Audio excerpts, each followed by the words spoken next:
today? Jesus, he's the way, the truth, and the life. So are you a Christian? Yes. Do you think that Christianity is not in England as much anymore as it used to be? It's been taken out because taking basically everything out. Maybe the Muslims, faith is trying to come in, step in. The point is, it can't be done. What's the reason you're here today? To support what Tommy Robinson's doing. What's that exactly? That's a difficult question. Sorry? That's a difficult question. What's he doing? I wish I could show you guys He's trying to this. save England and the United Kingdom. He's trying to be a voice for what was the United Kingdom, a Christian,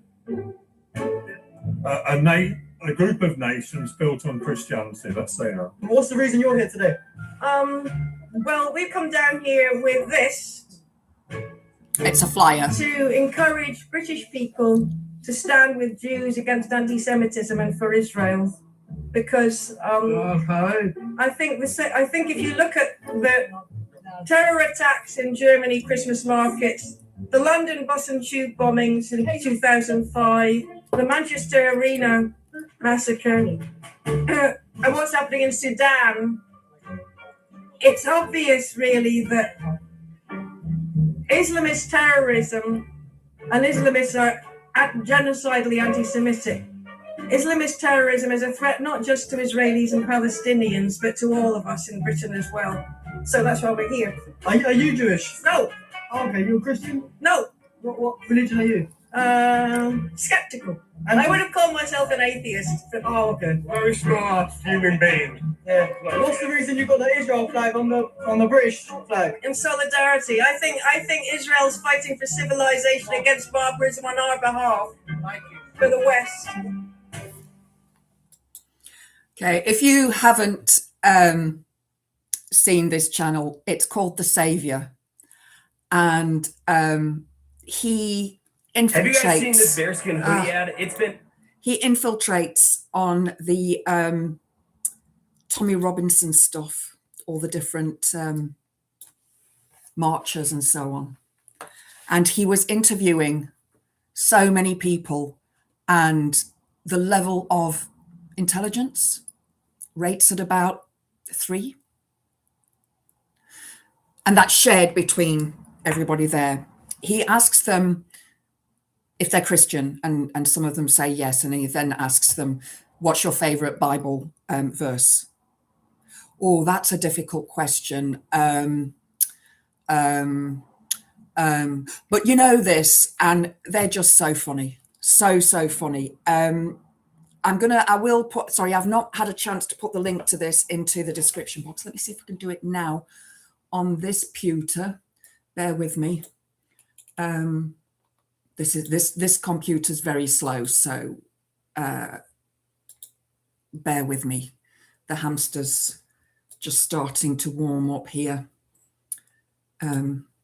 Let's see if I can do this.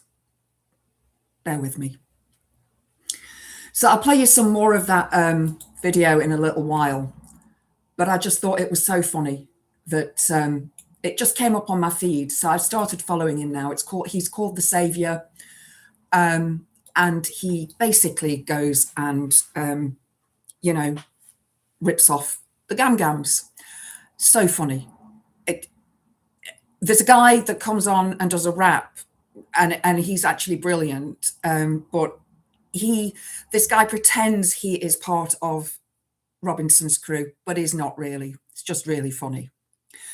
So let's see who's in the chat. We've got Chris C. Thank you, Chris C, for modding tonight. So we have a spanner in the house, so please keep your eye on things for me, Chris. I would really appreciate it.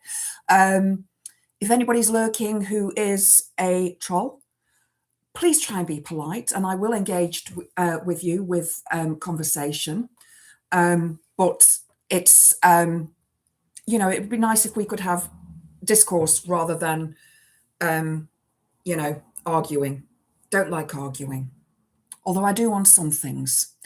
Yeah, I saw that Graham's got a show on his Politics Social channel. It's what's it? Swear Jar with Graham. Graham? What's his name? Is it Graham? I can't remember the other gent's name now. But anyway, so I don't know how long I'm going to be on. We'll see how many people watch and you know, I didn't realize that Graham was going to go live stream at 6 p.m. tonight. So if I'd have known, I would have set mine earlier. But anyway, regardless, I normally go live at 6 p.m. on a Thursday anyway. So here I am. Hi, Pete. Lovely to see you. Hi, Mithril. Lovely to see you as well. Let's have a look. Hi, blah, blah. Thank you for joining. And we have a mod as well. Brilliant. Thank you so much. Hi, Alexis and Draka. Lovely to see you. Mike Dix. Thank you. Blah, blah. Thank you.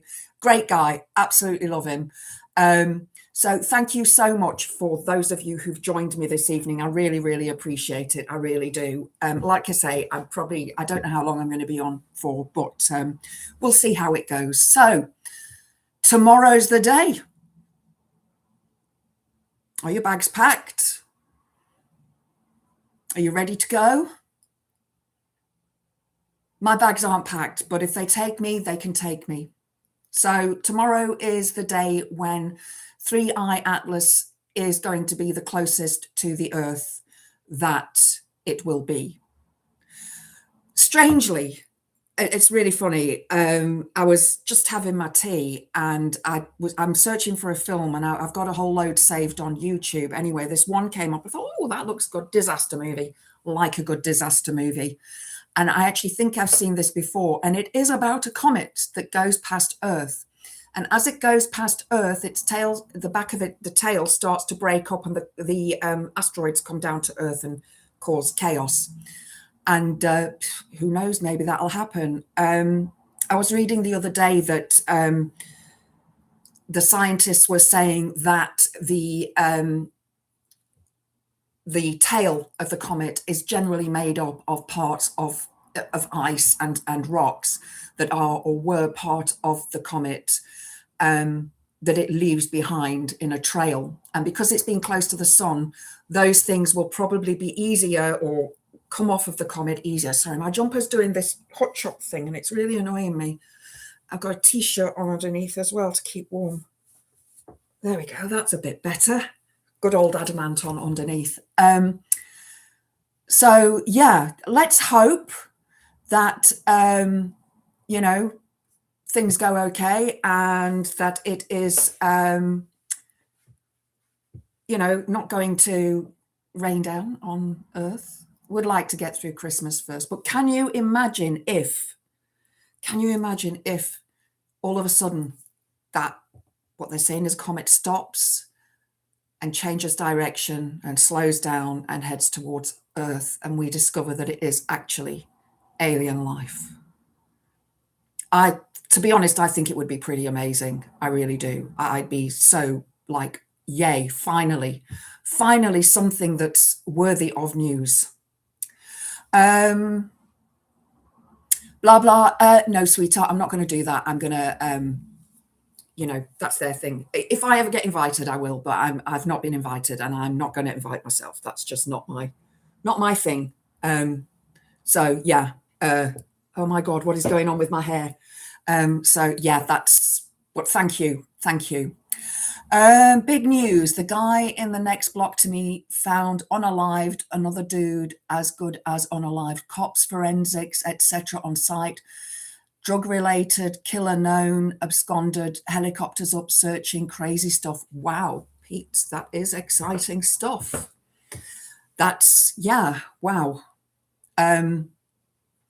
Yeah, be careful.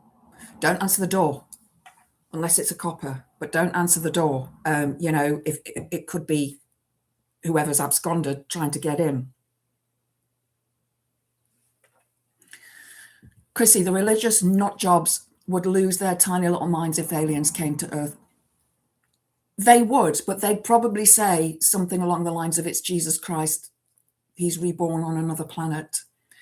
I'm sure there would be some way of swinging it, you know, especially America, especially Trump. He'd probably say, yeah, I invited them.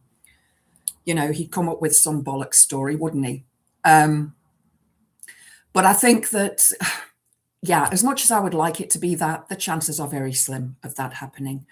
But this comet, we're not going to be able to see it with the naked eye. You will need a telescope to see it. Even a small one, apparently, you'll be able to see it. I don't have one. So, yeah, and if the weather's like this, tomorrow is forecast to be overcast where I stay. You're not going to see it. So it's a bit sad, really.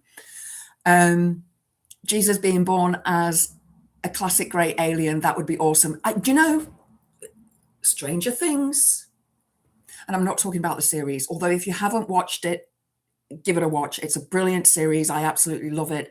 The next episode is due on Boxing Day, so I'm excited for that. If it was aliens, they would set off they would have had to set off thousands of years ago, unless, I mean, this comet's moving fast. It's moving at, what was it, 150? I read it the other day, didn't I? And I have actually taken it off of here. Bear with me, guys. I can't remember the speed now. But I did actually check the speed, and I did mention it in my live the other day. Let's have a look. Let's have a look at the latest news, because this gets updated every hour from Space. That's the website.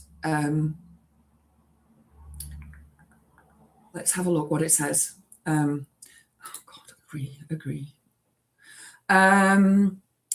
So it makes its closest approach tomorrow, 168 million miles. That's 270 million kilometers away.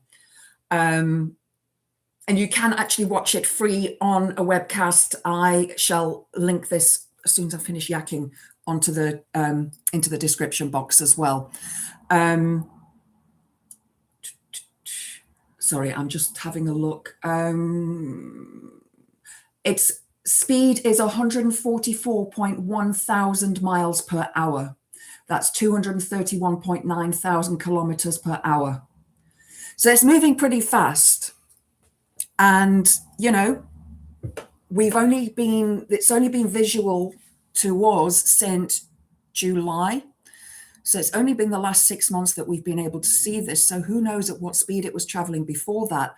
This comet is from the Milky Way, but it's from the other side of the Milky Way. So it is from a very, very, very, very far, far, far, far distance away. So who knows? Who knows? Who used to watch the X-Files? I did. I used to love the X-Files. When I lived in South Africa, it was on every Friday night. And when I lived at home, I used to watch it with my mum. But when I moved out, she used to record it for me, because back then it was terrestrial TV, you know. And so she used to record it on video for me. And I'd watch it, and I absolutely loved it. I've seen the movies as well. Absolutely loved it. Sublight says blah, blah about the speed. Ancient Alien series. Oh, yeah, I love the Ancient Alien series as well. There's so much in there that is sort of credible. Graham Hancock, I'm sure some of you will have read his books, Fingerprints of the Gods being the first one. You know, there's all this speculation. I'm pretty sure that one day we will find out. But as we sit here today, you know, there was actually something that I meant to put up on today's thing. If I'll look for it on my phone, and it was about something that has been discovered. So I'll get it up in a bit. But yeah. Hi, Amy, lovely to see you. Pete says, depends if they can bend time. Theories exist for such an idea. You know, the bent paper theory. Yeah, I know which one you mean. Yeah, bend over the paper. So you've got a person there, bend the paper, and it through the wormhole. Yeah, seen that one. Yeah. There's so much, you know, that technology on another planet could be completely different to what we have here. You know, they may not have oil. So lucky them. So they may have something else that propels a ship or an alien ship. So, sorry, I'm just getting pop-ups coming all over the screen and popping up, and it's just annoying me. So, yeah, it would be amazing. But Fingerprints of the Gods, if you haven't read it, have a read of it. It's a bit old now, but not Amy, the other one, Amy. Okay, great, thank you. Because I like to pronounce people's names correctly. It bugs me. It bugs me. I get called all sorts of things. I'm not going to say my surname.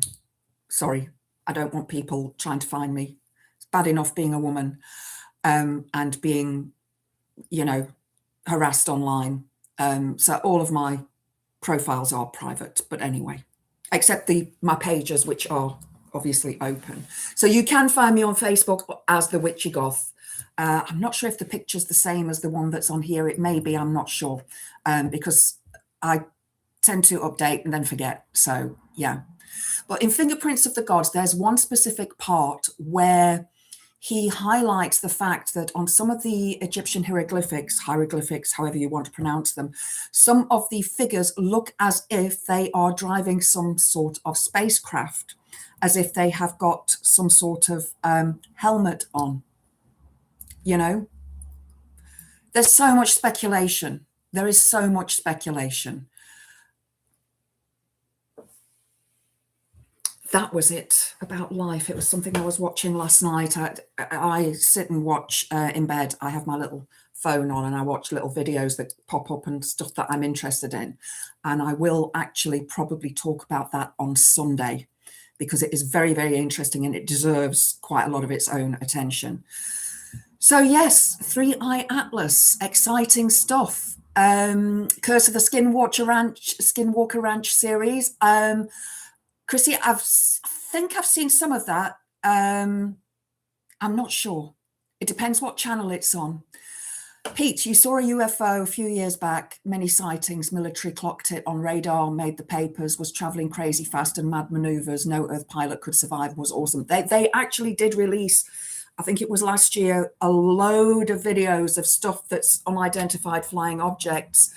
They call them something else now and the name eludes me, but they were saying that, you know, these guys were trying to, you know, focus on them and they couldn't focus on them. They were just flying that fast and their maneuvers, like you say, were so fast and so quick. It's just, yeah, unbelievable. Or is it believable? I believe that I've seen a UFO way back when I was a kid in South Africa. I hadn't been there for long, so I was probably about 13 or 14. And the area that we lived in, a sort of village, it was new. It was being built when we moved in, and it was expanding all the time. And a lot of the English people who worked at the factory that my dad worked at the time lived in the same village, and we all lived within the vicinity of each other, so we could walk to each other. And we were in a friend's back garden and we were all just looking up at the sky. And all of a sudden, this light just was there, moving, and then just shot off up. This was before satellites. This was way, way, way back. 80s would have been, we moved there in 82. So this would have been 83, 84. So way before you could have seen any, you know, satellites in the sky. It was definitely not a weather balloon either. The speed that it moved in was phenomenal. And I've also watched a lot of the documentaries on Area 51 and, you know, the different stories that people tell. Some say it was a weather balloon. I don't think so. I do think it was some sort of alien craft that, will we ever find out? Who knows? But, you know, let's keep our eyes open tomorrow. If 3i Atlas, you know, decides to suddenly stop, it would be interesting, wouldn't it? It would be really, really interesting to see what would happen. But unfortunately, I don't think we're that lucky. Chariots of the Gods by Eric von Däniken is a really good book to read as well. Yes, I think I have read that as well. It's on History Play, but has been shown on Blaze on Freeview. My Freeview doesn't work because my aerial doesn't work because of pigeons shagging on the aerial. And have I read Firestarter by Stephen King? Oh yes, several times. I cried my eyes out. Yes, I have read it. And in my mind, when I read it, it was long before the movie came out. It wasn't, what was his name? David, he was in Starsky and Hutch, wasn't he? I can't remember his name. David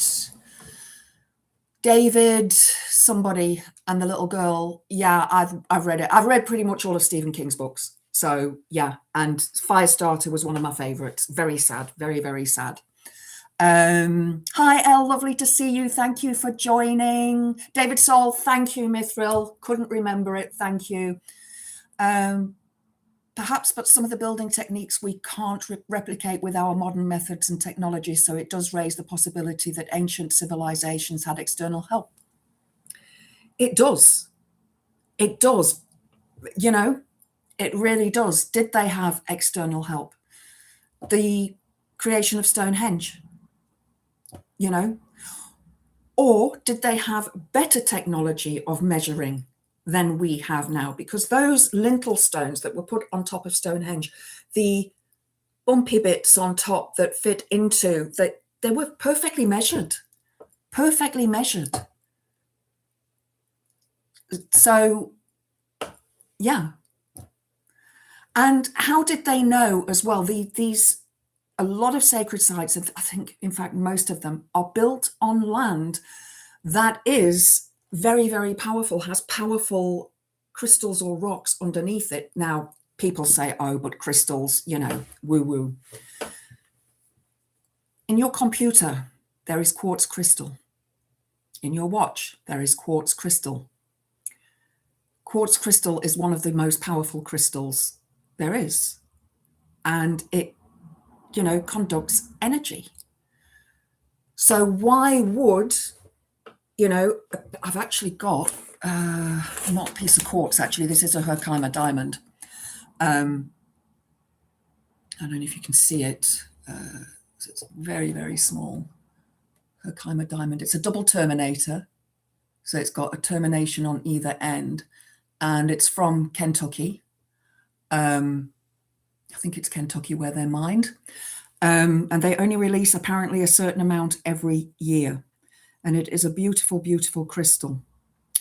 I was very lucky to find that. But crystals like that contain so much energy. Our bodies are energy. So taking a crystal and putting that crystal on is going to have some effect on your body. It's going to, you know, maneuver with the molecules, with whatever's going on in your body at the time. You know, we have calcium in our bones. So we are carbon. And carbon is what the earth is formed with. So all of this energy, this, you know, we are energy. I remember way, way back when I was also in South Africa, there was a grasshopper, no lie, that big. And my mum had picked it up with a tissue and put it down the toilet. And I swear to this day, I saw the white sort of spirit of this grasshopper go up into the ether, and I cried. And since that day, I don't unalive anything, even spiders that I'm terrified of. I try and shoo them out, but I can't, because I feel that I saw that and that it was unfair for that creature to be unalived, that was there for a good purpose, for a good reason. You know, it was eating the insects that we don't want to eat us. Mummification process, that's not something you would just come up with exactly, you know. But then again, you look at leeching, you know, it seems like the ancient Egyptians had this level of, you know, medication, and then that seemed to be forgotten. And then, you know, we have the Greeks that created medication, and then a lot of that seemed to be forgotten. And then people started drinking mercury and leeches, you know, bloodletting. I don't know. I honestly do not know where they get these ideas from. It's like they are the sort of, you know, 16th, 17th, 18th century version of the gammons. They're just stupid. You know, how would anybody think removing blood from the body is going to make you feel better? I watched the Frankenstein movie the other day, the new one, Guillermo del Toro's movie. It's absolutely brilliant. If you haven't seen it, oh my God, it is so good. And I cried as well. It is just absolutely brilliant.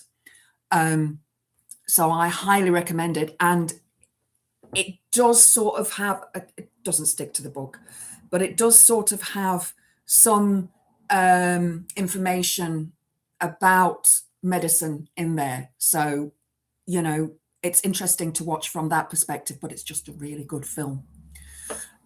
Quartz is being looked into as data storage medium. I can absolutely believe that, Chris C. I really can. I really, really can believe that. It is such a powerful crystal. And the ancients knew that it was. Hang on, give me a second.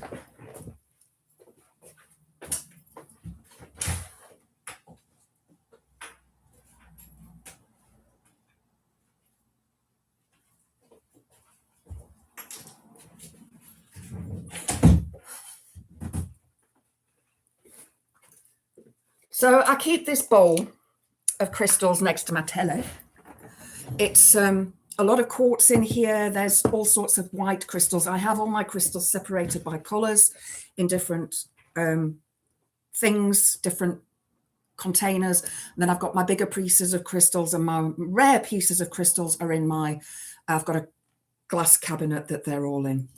Now this is a piece of quartz crystal from South Africa that I picked up from the ground when I lived there. I actually put floor polish on it. I mean, this is long before I knew anything about crystals. I would have been about 12, 13 then. And I've kept it all these years. You can see the orange in it, which is the dust. The South African dust is orange. The ground is, or the soil is orange. But then I've got my big crystal. I put it back in the cupboard. I've got a massive Terminator crystal, but there's loads of different types of quartz crystal in here.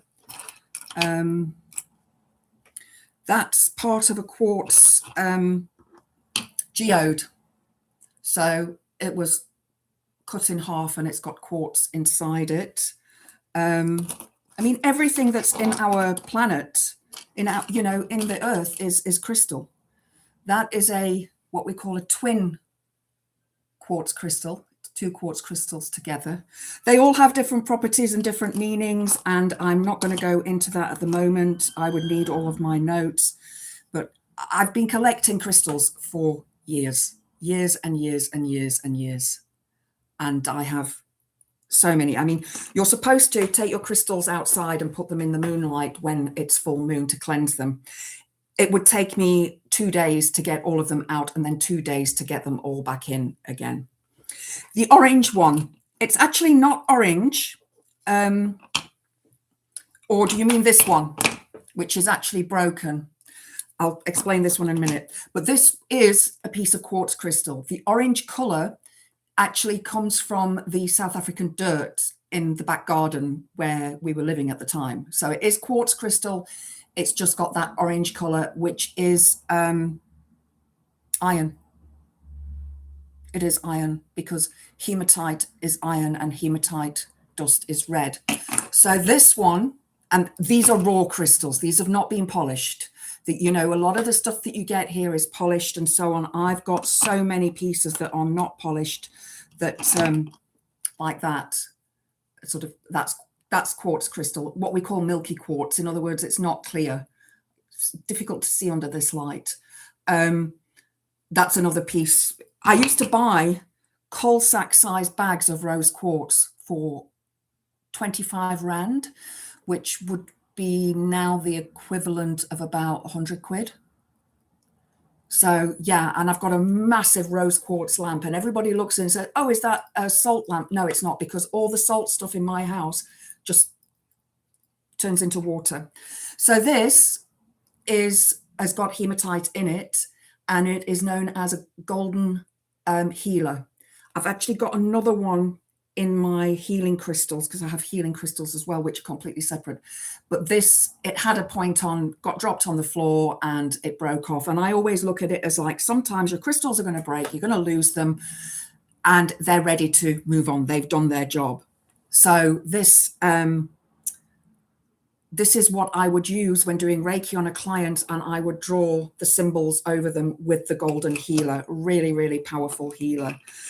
This was one of my pendulums, but again, it got dropped and the tip broke off. So I can't use it as a pendulum anymore because it doesn't have the right amount of energy in it. But if you have a look, I don't know if you'll see it, there's actually, it's a rainbow quartz crystal. So it has rainbows in it. You can't really see it in this light. I'm going to have to take some photos under bright light and so you can see the rainbows, but I've got loads of rainbow quartz crystals. They are attracted to me. The name of my yoga studio was Rainbow Yoga. Oh, these need a good clean. This, another piece of rainbow quartz that got broken. This is a tumbled stone. This is a polished stone, but this has also got rainbows in it. Again, you can't see in this light. I will take some photos of them and put them on here so you can have a look. So yeah, quartz crystal, excellent crystal for channeling energy. And if we can channel energy with a crystal to run a computer or a watch, then using those crystals to heal the body, it makes perfect sense to me. And what do you think? Does it make sense to you that crystals can heal the body? So a lot of these ancient sites that I was talking about are built on quartz or granite, or Thornborough Henge, for example, is built on gypsum, which is an incredibly powerful crystal. I've got some pieces that I sort of appropriated a few years back now when the Henge wasn't owned by English Heritage. Well, it's not owned by them. They manage it. They look after it now. So it's actually protected, because there was my jumper's doing the hotchy uppy thing again. It was actually doing, Tarmac had a quarry next door and they wanted to quarry Thornborough Henge, but we managed to save it. So that was a really, really, you know, powerful thing that we did. Let's have a look. What's the orange one? It could be Trump's kryptonite. There is actually an orange kyanite. I've got a few very small pieces of orange kyanite. It's not kryptonite, but it's a channeling crystal. It helps you to channel energy. Really, really brilliant crystal. I'm just looking at some comments here. I'm high, fall asleep, risk being asleep 2 hours and my eyes still want to close. Oh, L. Lyle Watson, yes, brilliant author. So much better about his stuff, yeah. Thinking about the Baghdad battery that was discovered. Well, potatoes, you know, potatoes have the similar thing, don't they? I don't think it was forgotten. I think it was wiped out by the church. Absolutely. Absolutely. We could talk about that, but again, that's a conversation for another day that it deserves a series, really, of how Constantine decided to, he was a pagan, and he decided to, he was a Caesar, and he decided to swap from Christianity to, swap from paganism to Christianity. And he decreed then that paganism needed to end, and hence from him went into Europe to conquer Europe, to bring about Christianity. And then, of course, when it got to Britain, we decided to go and conquer the East and take with us Christianity. Stonehenge hunter-gatherers decide for no reason, let's build a monument with rocks the size of minibuses. They're bigger than minibuses, believe me. I don't know if you've ever been, Pete, but they are huge, huge, huge. The photograph of me with standing in the circle is actually in the living room. I'm not going to dash and get it. But not local rock, exactly. Let's go drag it from Scotland and Wales. Exactly. Exactly. You know, I've seen various history books of how they could have used logs to drag it along, but why would they bring it from those places to put there? They must have had something special. Hi, Jims. Lovely to see you. Thank you for joining. That orange is iron oxide, same thing that gives Mars its red hue. Yeah, we know it as hematite. Hematite is the heavy, it's generally a heavy grey crystal, but it has the orange colour in it.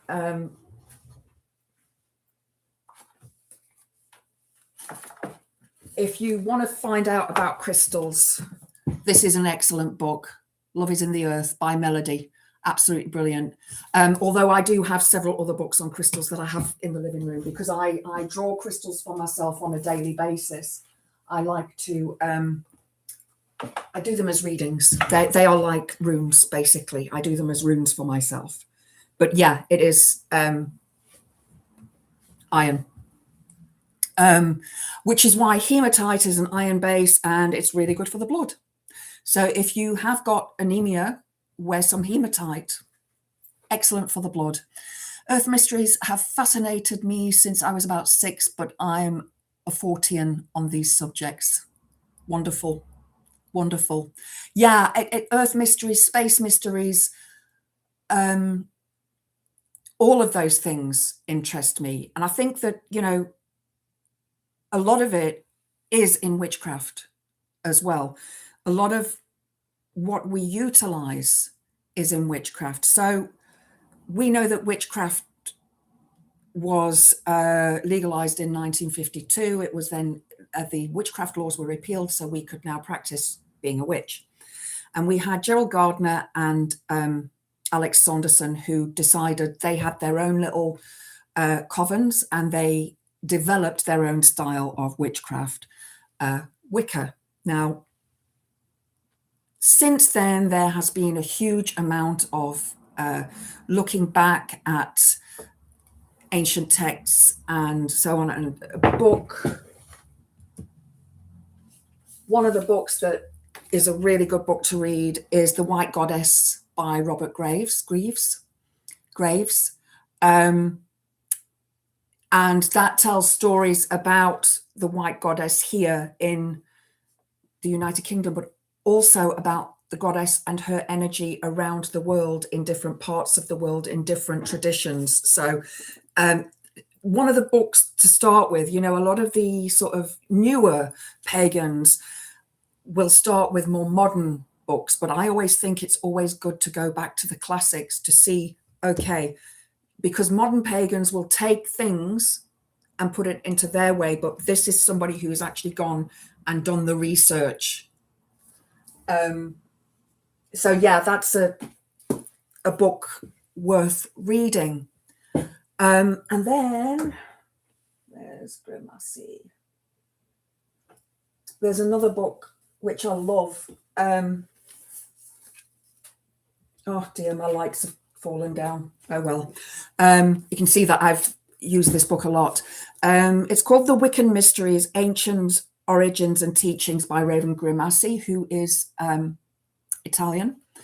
And this is another really good book to look at when you are looking at the mysteries of people, of the earth and so on. I've highlighted so much stuff in this book. I've used it so often. It's a really good book. But anyway, although it says Wicca, it's the witchcraft side of things that comes into it. Who fed them? Who fed the folks at home with no hunters?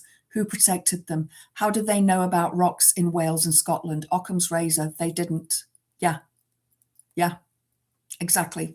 Mankind were always hunter-gatherers, Pete. Well, they were, but how did they know about the stones in Scotland and the stones in Wales that they needed to use to build Stonehenge. I think that's what Pete's trying to get across there, is that, you know, those stones are not local to the area.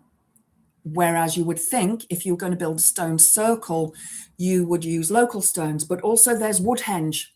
And when they've dug up underneath the holes of previous stones that have gone, that have been used by farmers or whatever, there was wood underneath them, and also a lot of bones were found, bones of animal bones and people bones. So was it an ancient burial site? Was it just a site of worship? We don't know. But what I do know is Stonehenge has a huge amount of energy, which is absolutely amazing to work with.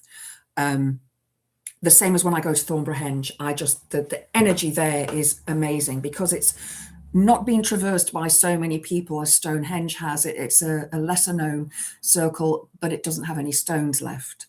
No standing stones, but the energy is still there. I used to have an amethyst piece when I was a kid.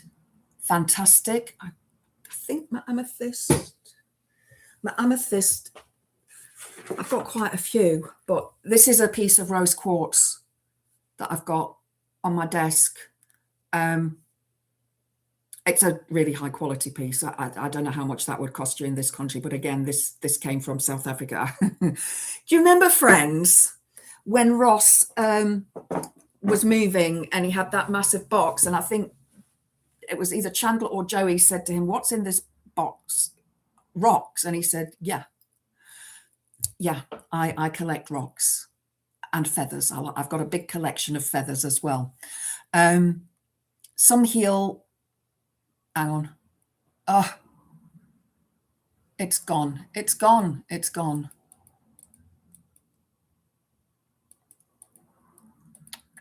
It's gone. Oh my goodness. Sorry, guys. There we go. Some heal, some harm. Crystal meth springs to mind. Yeah. Okay, that's a man-made crystal. Yeah, we don't like man-made crystals. They don't have the same frequency vibration as ones from the ground. Opalite, for example, fire opal. I've got a broken piece in here. I keep even the broken ones. I work with. Yeah, opalite is often mistaken for moonstone. Very, very different energy. But you can't really see. It's got like a milky sort of sheen to it. That's man-made. That's not. That's made in a laboratory. Don't like laboratory ones. Built on magnetic lines. Yeah, the ley lines. How did people know that they were there? Dowsing. Dowsing does work. I have seen it work. I don't believe the crystal stuff, but I believe in you. Oh, thank you, blah, blah, thank you. If you were here, I'd do a little meditation with you with a crystal and see what you picked up. Maybe I'd make a believer out of you. You've been to Stonehenge, Pete, blew your head. Yeah. I was lucky when I was a kid. We went with the school when I lived in England. And, you know, that was when you could still go into the circle. And when I went, when I left South Africa, I came here and my aim was to go to Stonehenge again. It was the thing that I had to do. And I managed to find a group of people in Nottingham that were going, and it was you paid for the bus and you paid entrance ticket and you can go in after hours. And we went in April, I think it was April the 19th. And it would have been 2007, and went into the stone circle, and we had it to ourselves. So we were a small group of people, probably about 12 of us, and it was just amazing. The energy was amazing. We'd been to Avebury before, and I didn't feel as happy with the energy there. I felt that it was very convoluted, too many people, because you can wander around those stones, but I just felt it was drained. Whereas Stonehenge, with it being closed off to the public, it just felt so much more powerful. Hi, Billy. Lovely to see you. I think you've gone now. You're in the Bin podcast. Several stone circles. There are hundreds of stone circles, Chrissy. Hundreds of stone circles. Julian Cope, he used to sing with Teardrop Explodes, and then he went on to do his solo stuff. He has a book that he visited all of the stone circles in the UK, and it's a very expensive book. I want a copy, but it's like really expensive. I can't remember the name of it, but it's very expensive. Let me just scroll. Hang on, guys. Hemoglobin, absolutely, Chris. Absolutely. Yeah, fucking cars. I'm going to talk about that in a minute. Blew my mind. You were fully clothed when you saw it. You went to Stonehenge with scissors you kept losing, went back with paper when I remembered the rules. Squeaky tank, squeaky tank.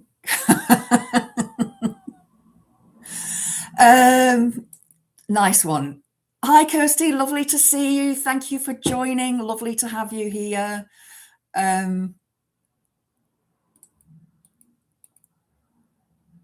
We drove past Stonehenge when I was a kid. I think I've lost some messages here now, so apologise for that.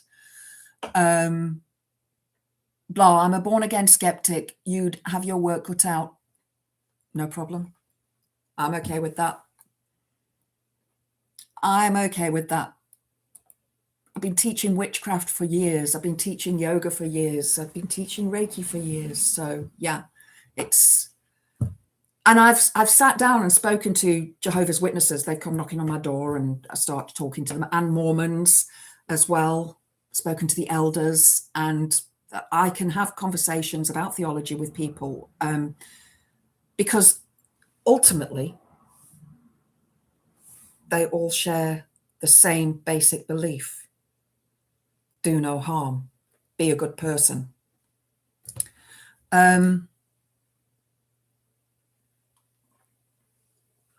So yes, my nearly being run over incident today. Oh, Pete's. Bad news. Xmas is cancelled. Mrs. Claus gave Santa the sack. But he's got his own sack. That one between his legs. Anyway, more squeaky tanks. I don't have a squeaky tank thing. I don't even know how to do that. So I'm not the boffin when it comes to these things. So yeah, I was running this morning.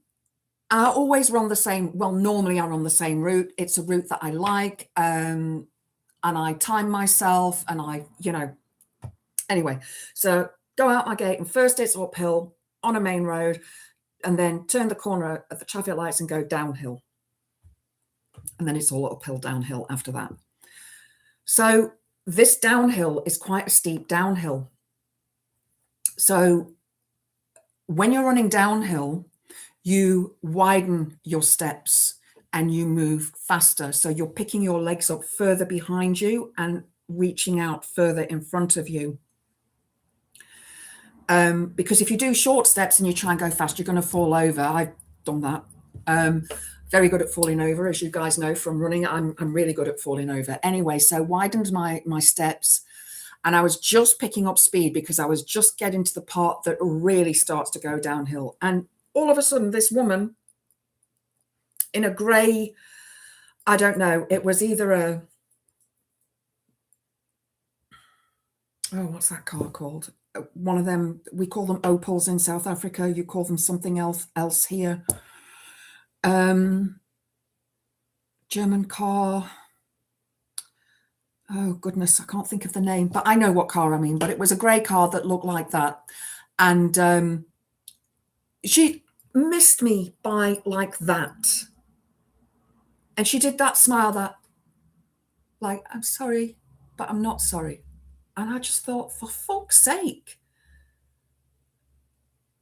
I'm not looking at the road. I'm watching the traffic coming towards me. I always run on the side of the road where the traffic's coming towards me so that I can see who's going to go through puddles and splash me so I can get out the way. And that's the way that you, Vauxhall, thank you, blah, thank you, guys.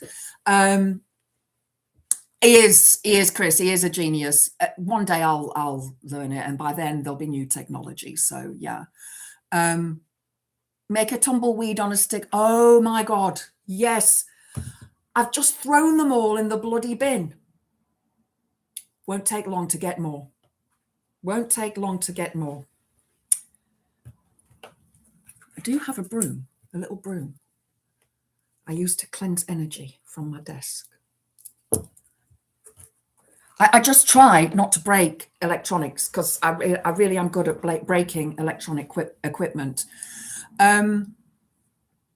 Long Meg and Castlereagh, favourite stone circles. I've never been to either of them, and I really, really, really want to, especially Castlereagh. It's one of the ones that I really want to go to. I'm entering that amaze thing for the house that's in the Lake District. And if I win, my dream is, first of all, I would open a cattery, obviously. But secondly, I would make it into a retreat for people to come along for Reiki, witchcraft, for healing, for yoga, all those kind of things. Because a house that size would be far too big for me. Although I'm sure I could fill it quite quickly with a load of junk. But yeah, I've never actually been to the Lake District. Never. It is a place that I do want to go to. How are you supposed to approach traffic on country roads? Walk towards the traffic. Yes, exactly. I live in a village. So after the two main roads, I go onto a country road. However, I do sort of run in the middle of it because I can see quite far and there are massive potholes on it at the moment. So yeah, digital detox or a Trump detox, basically somewhere where it's got a lake, cold water swimming, wonderful. It's got a sauna. It's a really lovely house. So I'm going to enter that competition because you never know. I probably won't win it, but if I did, it would be amazing. And I would, you know, definitely have my witch friends come round and all sorts. It would be amazing. It would be absolutely amazing. I'd just love to do something like that. I mean, I had my own yoga studio and that was a dream that I'd always had. But from there, I always wanted to take it further. I remember the first yoga retreat I went on here in South Africa, listen to me, here in the UK was in 2007 as well. And it was it was 2008. It's a place in Derbyshire called Unston. And this is a house called Unston Grange. And it's run as a charity. And it's run by hippie type people. And went there to do this yoga retreat. It was absolutely brilliant. And the guy that was doing it was my yoga teacher and absolutely amazing. And he asked me to do a ritual for the group on the Sunday before we left. And yeah, so many people have so much faith in me and I don't understand why. But anyway, and I always thought that is a brilliant idea. You know, they grow their own food. It was all vegetarian stuff. I'm not vegetarian. I do eat meat. It was all vegetarian, own chickens and, you know, all those things. And that is the sort of thing that I would like. Yeah, so I'm running and this woman just pulls in front of me and misses me by that much. And I would have stopped, but I didn't want to get angry and I didn't want to damage my flow. Because when I'm running, I'm, you know, in my head, in my space, doing my thing. And I thought, there's no point stopping and getting angry, just carry on. But if I do see her again, I was going to print out the highway code and leave it on a car. I'll see if I can be bothered. I'll see if I can be bothered to do that. But then earlier on, I was scrolling through Facebook and there's a guy that comes up on my feed. I can't remember his name, but he does traffic sort of rules and regulations and stuff. He's British. And there's video footage of a sort of massive big SUV thing this person, don't know if it was a woman or a man, you can't really tell, you're looking through the CCTV, comes on a scooter across a zebra crossing and falls on the ground in front of this SUV, and this SUV driver just drives over them because he was sat on his phone, so he didn't see this person fall down, and drags them. Apparently the person was okay, but then it set off this whole conversation on the comments feed of, well, the person should look where they're going. And, you know, people need to pay attention. And I went on, like, pedestrians have the right of way.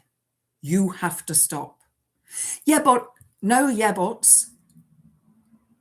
If you do not see that person, then you are not driving correctly. You are not paying attention to the rules of the road. You did not learn anything in your driver's test. You know, parked cars on the side of roads, those are hazards. And you should always be looking to see if there's anybody going to walk through, or a dog or a kid. If I'm driving down the road and I see a mum with a kid and a pram and a dog, I drive slow. I don't care about the traffic behind me. I think, I'm not going to run this person over. The fear in me is that this little kid would just fall and I'd drive over their head and I would die. I would just die with guilt of doing something like that. I saw a really bad car accident before school, also back in South Africa, this lad on a bike, and he went up in the air and his bike went that way. Wheel came off and went that way, and he did not survive. And drivers need to realize they've got this massive weapon that can unalive people so quickly and cause so much damage. And one woman put, yeah, but if you brake suddenly like that, then the person behind you is gonna go into you. So that's like 2 cars and 8 people. I'm like, if you run into the person in front of you, you weren't watching what you were doing and you didn't leave enough space for braking. It's like when you go down the M62, there are chevrons pointing, going down, and you are supposed to leave, I think it's 4 chevron spaces between you and the car in front going downhill. People don't. And I think, Chris, somebody on here was a, sorry, blah, blah, sorry. Can too much caution be just as dangerous, though? First rule of the road is everybody drives like an idiot. That's it. You're in a car, you are a weapon. You are a moving weapon. And if you are driving, you know, cautiously, you're sticking within the speed limit, you're doing everything right, that's fine. But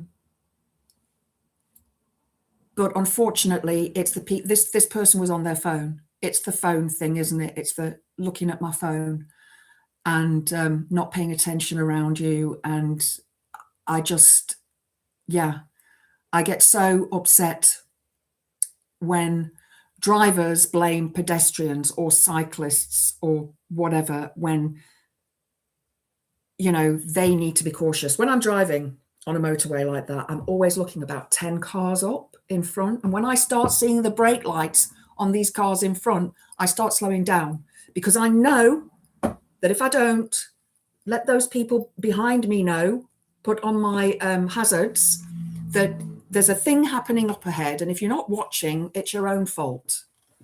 All it takes is for a kid to step out between parked cars and a driver not paying attention, and the results are horrific. Exactly.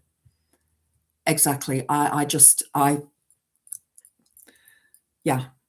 That's why I have no issue driving at 20 through a school area.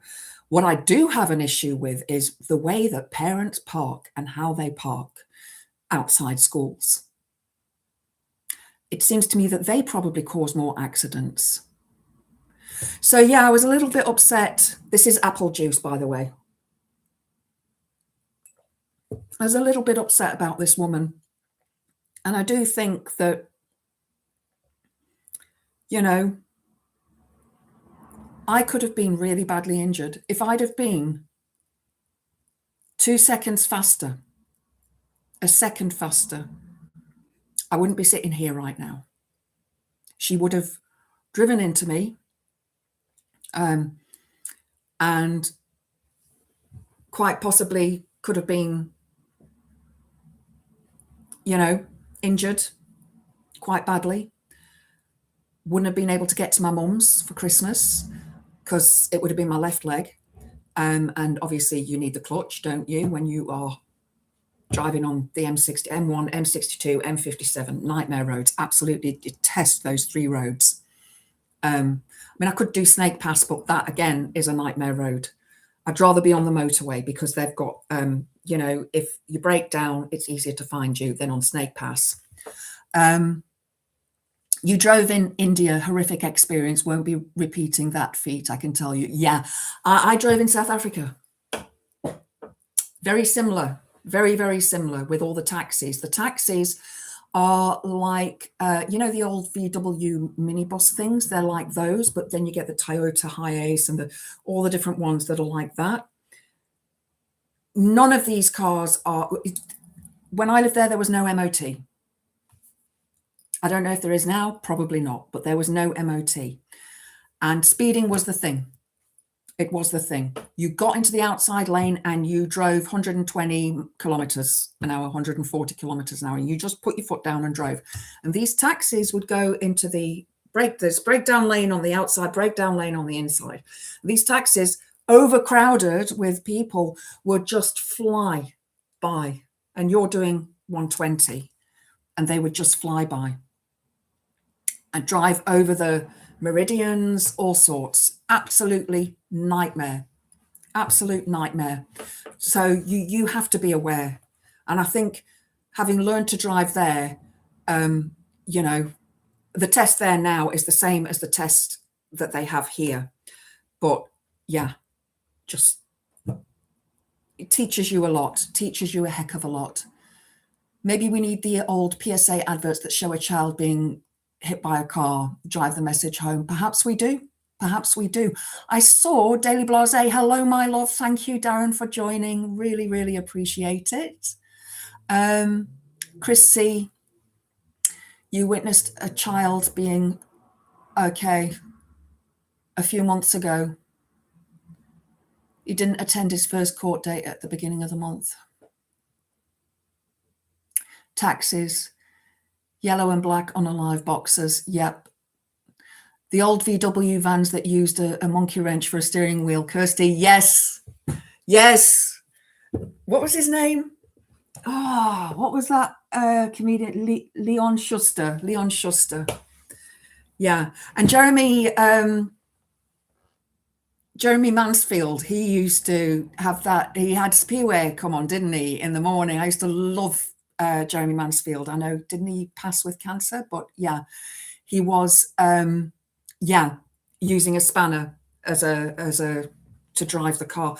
I remember once being behind one of them, and I was behind it, but I could see the driver because the back was held together with like packaging tape, and I'm not lying about this.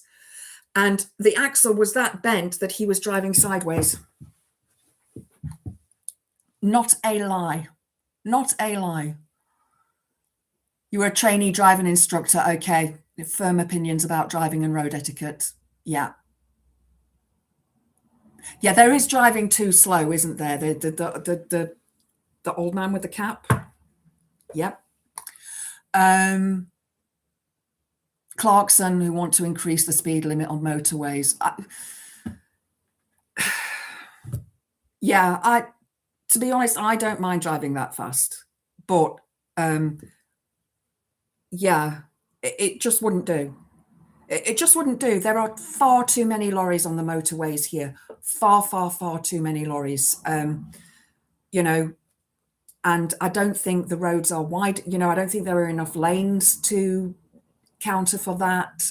You know, indicators are optional extras on BMWs, Audis and Mercs. Absolutely agree with you. BMW, bring mechanic with.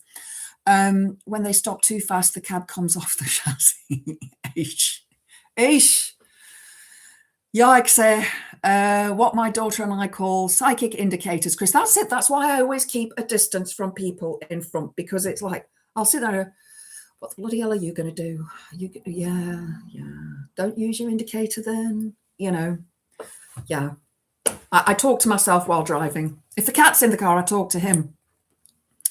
When I drove the bin wagons, my pet hate was morons parking directly opposite a junction or on the corner of a junction. There's a junction around the corner from me where this guy parks literally on the corner. So if you didn't know that that car was there, if you came round it, you'd hit it. Kirsty, just a couple of quid and you're licensed to drive. Yeah, that's true. Well, I don't know. When I got my license, it was back in 1990, I think. So it was before, it was when still the national government was in. So it was definitely a test, a proper test. In Poland, on the airport bus, they run a loop video from a bus CCTV of a girl disembark, walk out in front of the bus and get by a delivery van. Film reel. Wow. Pete, you'd love to ride your bike in South Africa. That I can tell you.